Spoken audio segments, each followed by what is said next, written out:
Hello student, मैं दुर्लभ पाल ज्ञानवर्ष international school के ऑनलाइन लेक्चर में आपका स्वागत करता हूं। आज हमारा ऑनलाइन लेक्चर का पहला दिन है जिसमें हम क्लास 10 के मैथमेटिक्स सब्जेक्ट का डिस्कस करेंगे। मैथमेटिक्स सब्जेक्ट में आपका एक चैप्टर 8 टिग्नोमेट्री है, तो टिग्नोमेट्री के बारे में आज हम डिस्कस करेंगे कि टिग्नोमेट्री होता क्या है, इसमें कैसे क्वेश्चन आते हैं, कैसे फॉर्मूले को ड्राइव किया जाता है, कैसे फॉर्मूले को याद रखा जाए और बेसिक से लेके उसको हाई लेवल तक हम डिस्कस करेंगे कि टिग्नोमेट्री होता क्या है। ठीक है, तो सबसे पहले हम देखते हैं कि टिग्नोमेट्री बना कैसे। टिग्नोमेट्री दो चीजों से मिलकर बना है, एक तो ट्रायंगल और एक ज्योमेट्री। ट्रायंगल और एक ज्योमेट्री। ट्रायंगल मतलब त्रिभुज और ज्योमेट्री मतलब हिंदी में ज्यामिति कहते हैं। और ज्योमेट्री में से भी कौन सा पोर्शन, क्वाड्रेंट, जिसे हिंदी में क्या कहते हैं, चतुर्थांश। ठीक है, तो सबसे पहले देखिए ट्रायंगल दो चीजों से मिलकर बना है, एक टिग्नोमेट्री दो चीजों से मिलकर बना है, एक आपका ट्रायंगल, दूसरा आपका ज्योमेट्री। ठीक है, ट्रायंगल की बात करें तो ट्रायंगल भी बहुत टाइप के होते हैं, जैसे एक्यूट एंगल ट्रायंगल, न्यून कोण त्रिभुज, राइट एंगल ट्रायंगल, समकोण त्रिभुज, ऑब्ट्यूज एंगल ट्रायंगल, अधिक कोण त्रिभुज। न्यून कोण त्रिभुज क्या होता है, वह त्रिभुज जिसका प्रत्येक कोण 90 डिग्री से छोटा होता है। न्यून कोण त्रिभुज क्या क्या होता है, जिसका प्रत्येक कोण 90 डिग्री से छोटा होता है। राइट एंगल ट्रायंगल या समकोण त्रिभुज क्या होता है, जिसका एक कोण 90 डिग्री का होता है, जिसका एक कोण 90 डिग्री का होता है, उसे राइट एंगल ट्रायंगल कहते हैं। ठीक है, ऑब्ट्यूज एंगल ट्रायंगल या अधिक कोण त्रिभुज क्या होता है, वह त्रिभुज जिसका एक एंगल या एक कोण 90 डिग्री से बड़ा होता है, जिसका एक एंगल या एक कोण 90 डिग्री से बड़ा होता है। तो हमको इन तीनों त्रिभुजों में से एक त्रिभुज काम का है। हम हमारे ट्रिग्नोमेट्री में इन तीनों त्रिभुज में से एक त्रिभुज काम का है, वो भी कौन सा, that is A right angle triangle, समकोण त्रिभुज। कौन सा ट्रायंगल काम का है, राइट एंगल ट्रायंगल, या जिसे हिंदी में कहते हैं समकोण त्रिभुज। यहाँ तक क्लियर हुआ कि ट्रिग्नोमेट्री के दो पोर्शन, जैसे ट्रायंगल और ज्योमेट्री में से, ट्रायंगल में से भी क्या लेंगे, राइट एंगल ट्रायंगल। अब ज्योमेट्री के पोर्शन वाली बात करें कि ज्योमेट्री का पोर्शन कौन सा आता है इसमें। ज्योमेट्री का पोर्शन आता है इसमें क्वाड्रेंट, जिसे बोलते हैं चतुर्थांश। जैसे आपने पहले शुरू में पढ़ा होगा कि दो एक्सिस होते हैं, एक होता है एक्स एक्सिस, एक होता है वाई एक्सिस। ठीक है, ये होता है प्लस एक्स एक्सिस, ये होता है माइनस एक्स एक्सिस। इसके ऊपर जाएंगे, जैसे इसको बोलते हैं ओरिजिन या पॉइंट, इसको बोलते हैं ओरिजिन या मुख्य बिंदु। ठीक है, ओरिजिन से ऊपर की ओर जाओगे तो प्लस वाई एक्सिस, ओरिजिन से नीचे की ओर आओगे तो माइनस वाई एक्सिस होता है। ठीक है, इसको यदि डिग्री के बेस पे पढ़ा जाए तो ये होता है आपका 0 डिग्री, यहाँ पर आता है आपका 90 डिग्री, यहाँ पर आता है आपका 180 डिग्री, यहाँ पर 270 डिग्री, और यहाँ पर आप फिर से उसी पॉइंट पर आ जाओगे तो 360 डिग्री। मतलब ये पूरा कंप्लीट सर्कल कितने का होता है, 360 डिग्री का। मतलब ये पूरा कंप्लीट सर्कल कितने का होता है, 360 डिग्री का। ठीक है, हमको किससे काम है, हमको इसी चीज से काम है। एक 0 डिग्री, ये 90 डिग्री, ये 180 डिग्री होता है, ये 270 डिग्री और ये 360 डिग्री। इसको आप अच्छे से डी से समझ पाओगे। जब डी आप रखोगे तो डी के इस तरफ 0 डिग्री होता है, डी के इस तरफ 90 डिग्री होता है और डी के इस तरफ 180 डिग्री होता है। ठीक है, और जस्ट इसका अपोजिट, जैसे 90 का अपोजिट होता है 270 डिग्री और 180 का अपोजिट होता है 360 डिग्री। 180 का अपोजिट होता है 360 डिग्री। ठीक है, आगे डिस्कस करें। उसके बाद जैसे मैंने बोला था कि ट्रायंगल में से भी कौन सा ट्रायंगल हमारे काम का है, राइट एंगल ट्रायंगल। तो हम डिस्कस करते हैं कि राइट एंगल ट्रायंगल क्या होता है। ठीक है, राइट एंगल ट्रायंगल या समकोण त्रिभुज, वह त्रिभुज जिसका एक कोण 90 डिग्री का होता है उसे समकोण त्रिभुज कहते हैं। इंग्लिश में a triangle which have one angle at a 90 degree is called the right angle triangle. वह त्रिभुज जिसका एक कोण 90 डिग्री का होता है उसे क्या कहते हैं, राइट एंगल ट्रायंगल या समकोण त्रिभुज। जैसे एक त्रिभुज है ए बी सी, इसमें एक कोण 90 डिग्री का, 90 डिग्री मतलब हिंदी में बोलते हैं लंबवत और इंग्लिश में बोलते हैं इसको परपेंडिकुलर।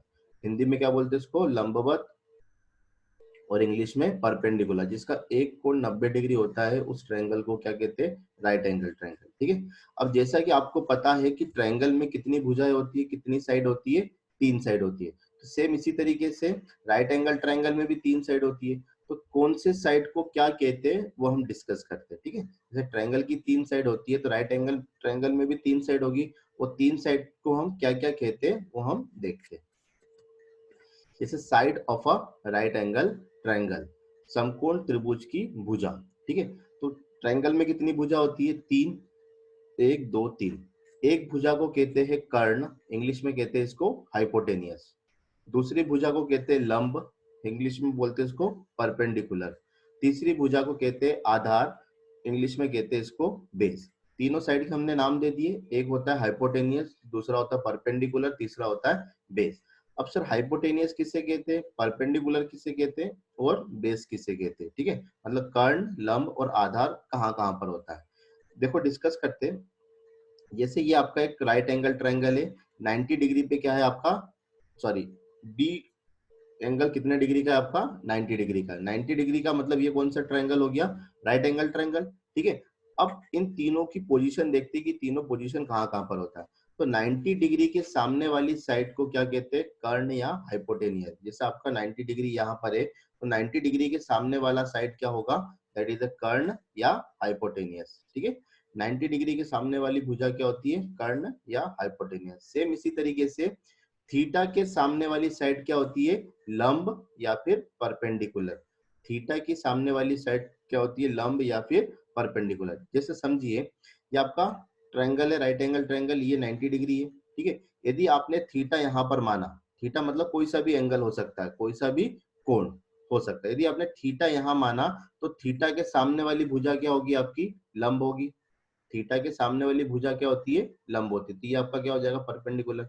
यदि आपने ए एंगल पर थीटा माना, समझना, यदि आपने ए एंगल पर थीटा माना, तो अब आपका लंब कौन सा होगा, ये वाला बीसी वाली भुजा लंब होगी, क्योंकि थीटा के सामने वाली भुजा क्या होती है, लंब होती है। तो ये आपका लंब होगा। फिर से बता रहा हूं, यदि आपने सी पर थीटा माना, तो ए भी आपका लंब होगा, क्योंकि थीटा के सामने वाली भुजा लंब होती है। यदि आपने कोण ए को थीटा माना, तो थीटा के सामने वाली भुजा लंब होती है, मतलब बीसी आपका क्या होगा, लंब होगा। क्लियर है। तो आपको कर्ण पता चल गया कहां पर होता है, लंब पता चल गया कहां पर होता है। अब बात करते हैं आधार की। जैसे राइट एंगल ट्रायंगल में हमने भी देखा कि 90 के सामने वाला कर्ण होता है, थीटा के सामने वाला लंब होता है। तो जो एक रिमेनिंग साइड बचेगी वही आपका क्या होगा, आधार होगा। जो एक तीसरी साइड बचेगी वही आपका क्या होगा, आधार होगा या बेस होगा। यहाँ तक क्लियर हो गया, तीनों साइड से परिचित हो गए। आगे देखते trigonometric function. There are the 6 trigonometry function, मतलब त्रिकोणमिति में टोटल 6 फंक्शन होते हैं, ठीक है। 6 फंक्शन कौन कौन से, sine theta, cos theta, tan theta, cosec theta, sec theta और कॉट थीटा। तो टोटल कितने फंक्शन होते हैं, 6। Sine theta, cos theta, tan theta, cosec, sec और कॉट थीटा। अब ये साइन थीटा क्या होता है, कॉस थीटा क्या होता है, टेन थीटा क्या होता है, कोसेक थीटा, सेक थीटा या कॉट थीटा क्या होता है। ये एक्चुअली में ये होता है साइड रेशो, ये होता है साइड रेशो, जिसे हम कहते हैं टिग्नोमेट्री रेशो, जिसे हम कहते हैं टिग्नोमेट्री रेशो। जैसे साइन थीटा या कॉस थीटा जो भी हो, इसे हम बोलते हैं साइड रेशो, और जिसे टॉपिक का नाम दिया जाए तो इसे कहते हैं टिग्नोमेट्रिक रेशो। टिग्नोमेट्रिक रेशो क्या होता है, the ratio of a two side of a right angle triangle is called the trigonometry ratio. मतलब समकोण त्रिभुज की किन्हीं भी दो भुजाओं के अनुपात को, समकोण त्रिभुज के किन्हीं भी दो भुजाओं के अनुपात को ट्रिग्नोमेट्री रेशो कहते हैं। समकोण त्रिभुज के किन्हीं भी दो भुजाओं के अनुपात को क्या कहते हैं, ट्रिग्नोमेट्री रेशो कहते हैं, ठीक है। जैसे सबसे पहले आपने क्या लिया, एक राइट एंगल ट्रायंगल लिया एबीसी, जिसमें ए आपका 90 डिग्री है, थीटा आपने यहाँ पर कंसिडर करा, ठीक है, यहाँ पर थीटा आपने कंसिडर करा। तो 90 के सामने वाली भुजा क्या होती है, कर्ण। 90 के सामने वाली भुजा क्या होती है, कर्ण। थीटा के सामने वाला लंब, और बचा हुआ क्या हो गया आपका, आधार, ठीक है। यदि आपसे किसी ने पूछा कि साइन थीटा बराबर क्या होता है, ठीक है, तो हमने अभी डिस्कस करा साइन थीटा, कॉस थीटा या टेन थीटा जो भी हो, ये क्या होता है, दो साइड का रेशो। साइन थीटा बराबर होता है परपेंडिकुलर अपॉन हाइपोटेनियस, मतलब लंब बटे कर्ण, लंब बटे कर्ण। तो लंब आपका क्या है, दैट इज ए बी, और कर्ण क्या है आपका, ए सी। तो ये हो गया ए बी अपॉन में ए सी, ठीक है। साइन थीटा बराबर क्या होता है, लंब बटे कर्ण, ठीक है। सिमिलरली कॉस थीटा बराबर होता है आपका आधार बटे कर्ण। क्या होता है? आधार बटे कर्ण। तो आधार क्या है आपका? BC। आधार क्या है? BC। और कर्ण क्या है आपका? AC। कर्ण क्या है आपका? AC। ऐसे देखा जाए तो टेन थीटा बराबर होता है लंब बटे आधार। क्या होता है? लंब बटे आधार। तो लंब क्या है आपका? लंब बटे आधार मतलब परपेंडिकुलर अपॉन बेस। परपेंडिकुलर क्या है आपका? AB। और बेस कितना है आपका? BC। क्लियर हुआ? कॉसेक थीटा की बात करें तो कॉसेक थीटा बराबर होता है हाइपोटेनियस अपॉन में परपेंडिकुलर, मतलब कर्ण बटे लंब। तो हाइपोटेनियस मतलब कर्ण कितना है आपका? AC। और लंब, लंब कितना है मतलब परपेंडिकुलर कितना है? AB। तो AC अपॉन में AB। सेक थीटा बराबर होता है हाइपोटेनियस अपॉन में बेस। हाइपोटेनियस अपॉन में बेस मतलब कर्ण बटे आधार। तो कर्ण कितना है आपका? AC। और आधार कितना है आपका? BC। आधार कितना है आपका? BC। कॉट थीटा की बात करें तो कॉट थीटा बराबर होता है बी अपॉन में पी। बी मतलब बेस और पी मतलब परपेंडिकुलर। ठीक है? बी मतलब बेस और पी मतलब परपेंडिकुलर, मतलब बेस अपॉन परपेंडिकुलर आधार बटे लंब। तो आधार कितना है आपका? BC। और लंब कितना है आपका? AB। इसके शॉर्ट फॉर्म लिया, जैसे परपेंडिकुलर का P लिया मैंने, हाइपोटेनियस का H लिया है और बेस का B लिया है। ठीक है? तो जहां पर भी P आएगा मतलब परपेंडिकुलर की बात हो रही है, जहां पर भी B आएगा मतलब बेस की बात हो रही है, और जहां पर भी H आएगा मतलब हाइपोटेनियस या कर्ण की बात हो रही है। यहाँ तक आप समझ पाए? इसको याद कैसे रखा जाए? इसको याद रखने का तरीका होता है पंडित बद्री प्रसाद और हर हर बोले, मतलब यहाँ पर बी आएगा, यहाँ करेक्शन कर लेना, यहाँ पर आएगा बी। बी मतलब बेस। ठीक है? फिर से बता रहा हूँ, पंडित बद्री प्रसाद हर हर भोले, मतलब BPP अपॉन में HHB। पंडित बद्री प्रसाद और हर हर भोले। ठीक है? इस रेशो से क्या याद हो सकता है? देखो, इसमें जो पहला रेशो रहता है वो आपका साइन थीटा के बराबर होता है। जैसे P अपॉन में H, तो P अपॉन H क्या होता है? Sine theta. P मतलब परपेंडिकुलर अभी बताया था, और H मतलब हाइपोटेनियस। सेकेंड वाला रेशो आपको कॉस थीटा बताता है, जैसे B अपॉन में H। B मतलब बेस मतलब आधार, H मतलब हाइपोटेनियस मतलब कर्ण। थर्ड रेशो आपको बताता है टेन थीटा। टेन थीटा मतलब P अपॉन में H। P मतलब परपेंडिकुलर मतलब लंब, H मतलब हाइपोटेनियस मतलब कर्ण। यदि इसको नीचे से रेशो देखा जाए तो नीचे से H अपॉन में P मतलब ये होता है कॉसेक थीटा। H अपॉन में P मतलब ये होता है कॉसेक थीटा। H मतलब हाइपोटेनियस और P मतलब perpendicular. Sec theta hypotenuse upon में बेस मतलब H अपॉन में B। Cot theta H upon में P मतलब हाइपोटेनियस अपॉन में परपेंडिकुलर, कर्ण बटे लंब। क्लियर है यहाँ तक? अब हम देखते हैं कि इन फंक्शनों के बीच में रिलेशन क्या होता है, जैसे sine theta, cos cos theta, tan theta, cot theta, cosec theta, sec theta और कॉट थीटा के बीच में रिलेशन क्या होता है। ठीक है? Relation between the trigonometry ratio. Relation between the trigonometry ratio. जैसे साइन थीटा 1/cosec थीटा होता है, मतलब हम कह सकते हैं कि साइन थीटा cosec थीटा का उल्टा होता है। ठीक है? रिलेशन देख रहे हैं हम सभी ट्रिग्नोमेट्रिक फंक्शन के बीच में। साइन थीटा cosec थीटा का उल्टा होता है, या हम कह सकते हैं कि cosec थीटा साइन थीटा का उल्टा होता है। ठीक है? ऐसे ही cos थीटा sec थीटा का उल्टा होता है, मतलब cos थीटा बराबर 1/sec थीटा लिख सकते हैं, या फिर इसको उल्टा देखा जाए sec थीटा बराबर होता है 1/cos थीटा। मतलब सेक और कॉस आपस में उल्टे होते, साइन और कॉसेक आपस में उल्टे होते। ठीक? सिमिलरली टेन थीटा बराबर होता है 1/cot थीटा। ठीक है? या फिर इसको उल्टा देखें तो cot थीटा बराबर 1/tan थीटा, मतलब टेन थीटा और cot थीटा आपस में इनवर्सली होते, सेक थीटा और cos थीटा आपस में इनवर्सली होते, cosec थीटा और सेक साइन थीटा आपस में इनवर्सली होते। क्लियर है यहाँ तक? इसके आगे देखिए फोर्थ रिलेशन क्या होता है। फोर्थ रिलेशन में टेन थीटा बराबर होता है आपका sign theta upon cos theta. ठीक है? और कॉट थीटा बराबर आपका होता है कॉस थीटा अपॉन में साइन थीटा। ठीक है? टेन थीटा बराबर क्या होता है? Sine theta upon cos theta, और कॉट थीटा बराबर क्या होता है? कॉस थीटा अपॉन में साइन थीटा। कैसे? इसको प्रूफ करके दिखाता हूं। इसे साइन थीटा बराबर क्या होता है? लंब बटे कर्ण मतलब परपेंडिकुलर अपॉन हाइपोटेनियस। सेम इसी तरीके से cos थीटा बराबर क्या होता है? आधार बटे कर्ण मतलब बेस अपॉन हाइपोटेनियस। ठीक है? तो आपने क्या करा, इसको इक्वेशन 1 दे दो, इसको इक्वेशन 2 दे दो। इक्वेशन 1 में इक्वेशन 2 का यदि डिवाइड करोगे तो ये हो गया sign theta upon cos theta. ठीक है? साइन थीटा की वैल्यू कितनी है? P upon H। और cos थीटा की वैल्यू कितनी है? B upon H। H से H कैंसिल आउट हो गया, तो क्या बचेगा? P अपॉन में B, और लंब बटे आधार परपेंडिकुलर अपॉन बेस क्या होता है आपका tan theta. Perpendicular upon base क्या होता है आपका टेन थीटा। तो इस बेसिस पर हम बोल सकते हैं कि टेन थीटा बराबर क्या होता है साइन थीटा अपॉन में कॉस थीटा। ठीक है, इस बेसिस पर हम बोल सकते हैं कि टेन थीटा बराबर क्या होता है साइन थीटा अपॉन में cos theta. Similarly cot theta बराबर होता है कॉस थीटा अपॉन में साइन थीटा। इसको भी प्रूफ करके देखते हैं, जैसे कि हमको पता है कि कॉस थीटा बराबर क्या होता है आधार बटे कर्ण मतलब बेस अपॉन में हाइपोटेनियस। सिमिलरली साइन थीटा बराबर होता है परपेंडिकुलर अपॉन हाइपोटेनियस मतलब लंब बटे कर्ण। कॉस थीटा की जगह कॉस थीटा का मान, साइन थीटा की जगह साइन थीटा का मान रख दिया। ठीक है, तो कॉस थीटा बराबर होता है, या फिर आप ऐसा भी समझ सकते हो कि इक्वेशन 1 दे दो, इसको इक्वेशन 2 दे दो, तो इक्वेशन 1 में इक्वेशन 2 का भाग लगाने पर या डिवाइड करने पर तो कॉस थीटा की वैल्यू कितनी है बी अपॉन में एच, और साइन थीटा की वैल्यू कितनी है पी अपॉन में एच। तो एच से एच कैंसिल आउट हो गया, आपको क्या आपके पास क्या बचा बी अपॉन में पी, बी अपॉन में पी, बी अपॉन में पी मतलब बेस अपॉन परपेंडिकुलर आधार बटे लंब मतलब क्या होता है that is a cot theta, that is a cot theta. तो हम इसके बेसिस पर बोल सकते हैं कि कॉट थीटा बराबर क्या होता है कॉस थीटा अपॉन में sine theta, cos theta upon में साइन थीटा। आई होप आप इस रिलेशन को समझ पाए होंगे।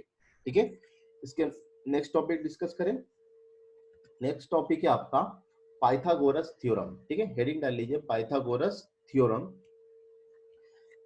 पाइथागोरस थ्योरम किस ट्रायंगल पर एप्लीकेबल होगा ओनली राइट एंगल ट्रायंगल। ठीक है, पाइथागोरस थ्योरम ओनली किस ट्रायंगल पे एप्लीकेबल होगा राइट एंगल ट्रायंगल पे ही हमेशा पाइथागोरस थ्योरम लगेगी, अदरवाइज किसी में भी नहीं लगती। ठीक है, पाइथागोरस थ्योरम के अकॉर्डिंग क्या होता है in a right angle triangle the square of the hypotenuse is equal to the sum of the square of the other two side. ठीक है, मतलब किसी भी समकोण त्रिभुज में कर्ण का वर्ग मतलब स्क्वायर ऑफ द हाइपोटेनियस लंब और आधार के वर्ग के योग के बराबर होता है। लंब और आधार मतलब अदर टू साइड के वर्ग के योग के बराबर होता है। ठीक है, तो ये आपका राइट एंगल ट्रायंगल है। ठीक है, ये आपका समकोण त्रिभुज है। समकोण त्रिभुज में ये 90 डिग्री है, मतलब 90 के सामने वाला क्या हो गया कर्ण हाइपोटेनियस। ये थीटा है, तो थीटा के सामने वाला लंब मतलब ये परपेंडिकुलर, और बचा हुआ साइड क्या हो गया आपका बेस या आधार। तो इस थ्योरम के अकॉर्डिंग कर्ण का स्क्वायर मतलब हाइपोटेनियस का स्क्वायर, कर्ण का स्क्वायर किसके बराबर होगा लंब का स्क्वायर मतलब परपेंडिकुलर का स्क्वायर प्लस आधार के स्क्वायर के बराबर। ये आपका आधार है, तो आधार के स्क्वायर के बराबर। आई होप आप पाइथागोरस थ्योरम समझ गए होंगे। ठीक है, पाइथागोरस थ्योरम का एप्लीकेशन कहां पर यूज करते हैं इसको समझो। जैसे कि आप ट्रिग्नोमेट्री में हम देखेंगे, ट्रिग्नोमेट्री के तीन आइडेंटिटी होती है। फर्स्ट आइडेंटिटी क्या है आज हम वो डिस्कस करते हैं। ठीक है, तो फर्स्ट आइडेंटिटी के अकॉर्डिंग ट्रिग्नोमेट्री की फर्स्ट आइडेंटिटी क्या होती है, फर्स्ट आइडेंटिटी होती है कि sine square theta plus cos square theta बराबर होता है आपका 1। इसे बोलते हैं ट्रिग्नोमेट्री की फर्स्ट आइडेंटिटी। ठीक है, sine square theta plus cos square theta बराबर कितना होता है 1। इसको प्रूफ करते हैं, इसको प्रूफ कैसे करते हैं समझो। हम जानते हैं कि वी नो दैट कि पाइथागोरस थ्योरम के अकॉर्डिंग कर्ण का वर्ग बराबर लंब का वर्ग प्लस आधार का वर्ग होता है, मतलब हाइपोटेनियस का square is equal to the perpendicular का स्क्वायर प्लस बेस का स्क्वायर होता है। अब इस इक्वेशन में दोनों तरफ आप एच स्क्वायर से डिवाइड कर दो। इस इक्वेशन में, इस पाइथागोरस इक्वेशन में आप दोनों तरफ एच स्क्वायर से डिवाइड कर दो, मतलब समीकरण में दोनों तरफ एच स्क्वायर से भाग देने पर तो ये हो गया H square upon H square, यहाँ पर पी स्क्वायर अपॉन में एच स्क्वायर, यहाँ पर बी स्क्वायर अपॉन में एच स्क्वायर। तो एच स्क्वायर से एच स्क्वायर कैंसिल हो गया, तो ये 1 बचा। इन दोनों का स्क्वायर कॉमन है, तो दोनों के स्क्वायर को मैंने कॉमन स्क्वायर ले ले, ये हो गया पी अपॉन एच। और यहाँ पर भी दोनों का स्क्वायर कॉमन है, तो दोनों के स्क्वायर को हमने कॉमन ले लिया, that is B upon H का होल स्क्वायर। ठीक है, पी अपॉन एच हमारे ट्रिक के अनुसार, पंडित बद्री प्रसाद और हर हर बोले के अनुसार P अपॉन एच मतलब क्या होता है साइन थीटा, मतलब P अपॉन एच की जगह मैं लिख सकता हूँ साइन स्क्वायर थीटा। ठीक है, B अपॉन एच, तो हमारे ट्रिक के अनुसार B अपॉन एच क्या होता है कॉस थीटा, मतलब ये हो गया आपका कॉस स्क्वायर थीटा। तो हम इस थ्योरम के अकॉर्डिंग या इस आइडेंटिटी के बेस पे बोल सकते हैं कि sine square theta plus cos square theta आपका कितना होता है ऑलवेज 1 होता है। ठीक है, याद होगा ये। ठीक है, sine square theta plus cos square theta बराबर कितना होता है 1 होता है। ठीक है, ओके, थैंक यू। आज के लिए इतना ही काफी है, बाकी हम नेक्स्ट लेक्चर में देखेंगे आई होप आपने इस लेक्चर को एंजॉय करा होगा। इसके प्रॉपर नोट्स बनाइए और इसको समझ में नहीं आया तो वीडियो को दोबारा देखिए। ठीक है, घर पे रहिए, सुरक्षित रहिए, हैप्पी रहिए।